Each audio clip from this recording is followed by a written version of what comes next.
Alright, so in this video we're actually going to look at how the values are passed from our function call to our actual function. And it's really important that you understand this because you're going to be doing this in a more difficult way later on. And if you understand this, it will make that a lot easier to understand later on.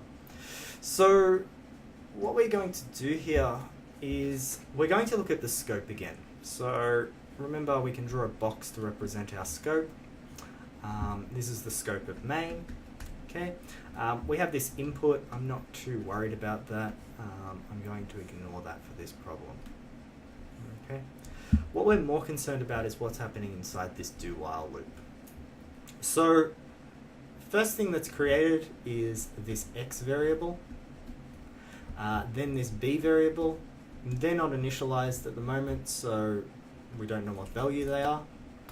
Then we ask the user to enter the value. Let's say the user enters 2 for x, and let's say they enter 1 for b. Okay, so we're at this point now. We then create this fxb variable. Okay, and at the moment we don't know what's in it because it's not initialized. Then we get to this line here, and this is our function call line, and this line is very important to understand. So we've got fxb becomes calculate fxb and then x and then b. Alright, so the first thing that needs to be evaluated before we can call this function is whatever's inside of our argument list.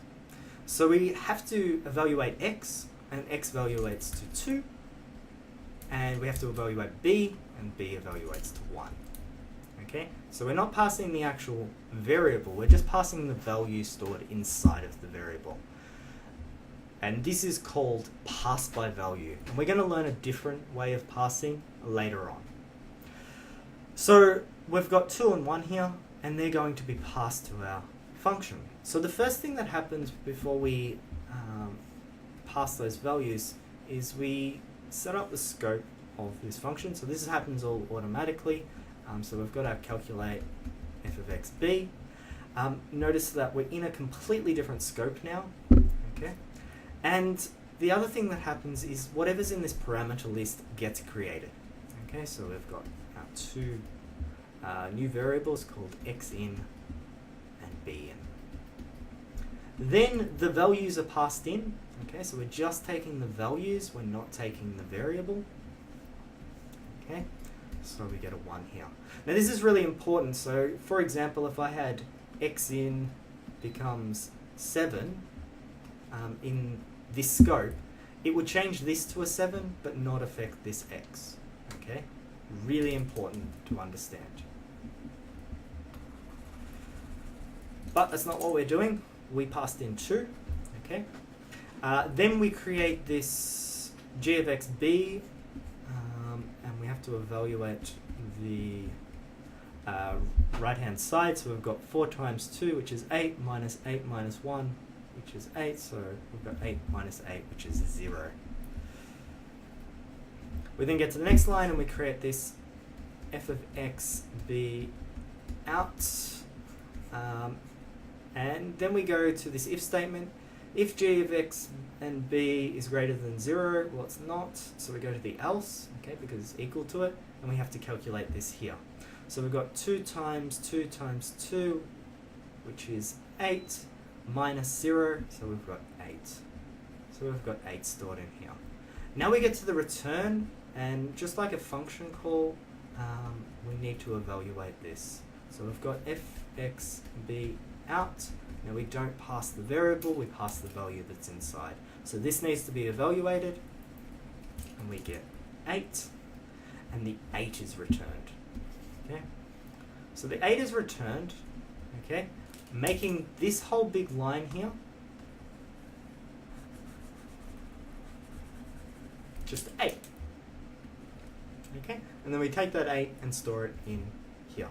Now once we're finished with this function, we've pretty much lost all of this. Okay, we don't have access to it anymore. So you can't talk about x in anymore while you're in here. You can't talk about b in while you're inside of here. Okay, so if you tried to use b in here, it would give you an error. Okay, same thing if you tried to use x here. However, what we're going to do is change this a little bit, such that I'm going to delete this, and what I'm going to do instead is this time I'm going to use the names x and b. Okay, and I'll change it up here as well in my function prototype. Don't worry about that. Alright, so here now I've used x and b here instead of x in and b in, and you need to be careful about this. So here instead we've got x and here we've got b. Now if I'm talking about x while I'm inside of this scope, I'm talking about this x. If I'm talking about x in this scope, I'm talking about this x. Okay, so if I in this scope said x becomes 8, it's not going to affect this x up the top, it's only going to affect this x here. Alright, so while in scope you can have the same name as somewhere else in another function, okay, but it's only going to be talking about the one that's within its scope, even though they have the same name. So you have to be careful about this, and a good way to practice getting around this for now is you can give them a slightly different name. However, that becomes a bit impractical, so often we will use the same name, and you'll need to get used to this before the end of the subject. But in the meantime, you can use names like in and out. Okay, so the same with fxb, we could change that so that it doesn't have the out at the end. Alright, so that's about passing by value. We're going to look at a different way of passing later on. Alright, thank you.